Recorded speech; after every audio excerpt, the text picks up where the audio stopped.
Ang aking pag-ibig ay nag-uumapaw para sa inyong lahat. Kayong lahat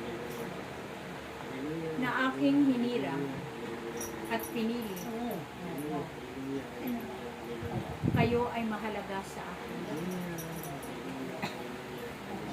Ako ang Diyos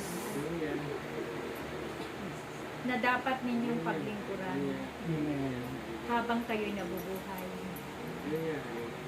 Sapagkat ako lamang ang makapagbibigay sa inyo ng buhay na walang hanggan. Kaya kayong lahat na naririto, naway ang inyong pag-ibig sa inyong kapwa ay nag-uumapaw katulad ng inyong anak na inyong pinaglilingkuran. Kung kayo man ay nakakaranas ng mga kahirapan sa inyong mga buhay, ako'y naririto. Nakalahad ang aking mga kamay. Tawagin ninyo ang aking pangalan at ako'y darating sa inyong mga buhay. Ang taong humihingi sa akin ng kagalingan ay aking pagkakalooban ng kagalingan. Ang taong humihingi sa akin ng kapayapaan, ito ay aking ipagkakaloob sa kanya, ang kapayapaan. Ang taong humihingi sa akin ng kaligtasan, ito ay aking ipagkakaloob, ang kaligtasan at buhay na walang hanggan.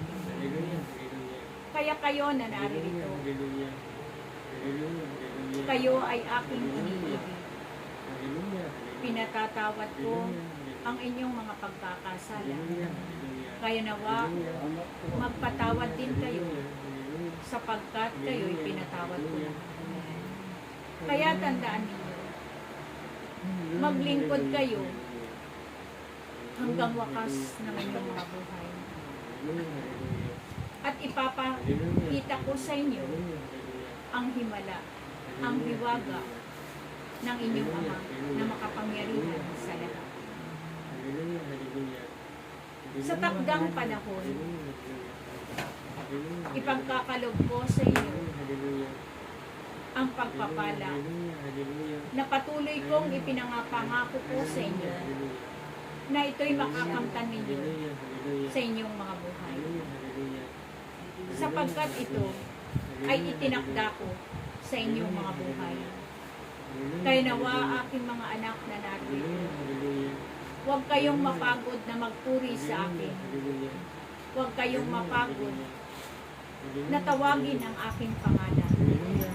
Huwag kayong mapagod na ako'y inyong sambahin sa Espiritu at sa katotohanan.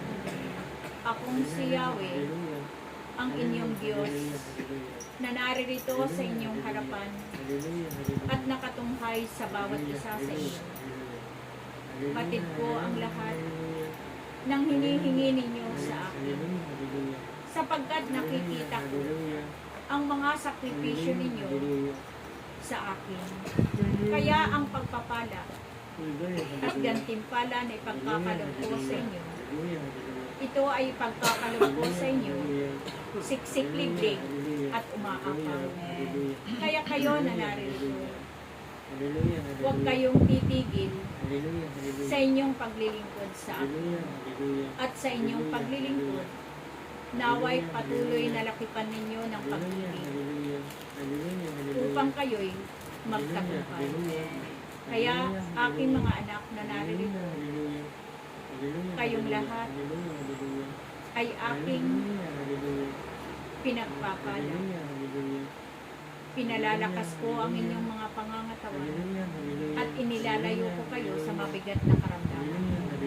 Sapagkat nais ko na kayong lahat ay walang karamdaman sa pagsunod ninyo sa aking kalooban. Salamat sa inyong lahat na narito. Naway Magkita tayo muli sa susunod. At sumainyo ang aking kasaganaan. Salamat sa inyo. Praise God.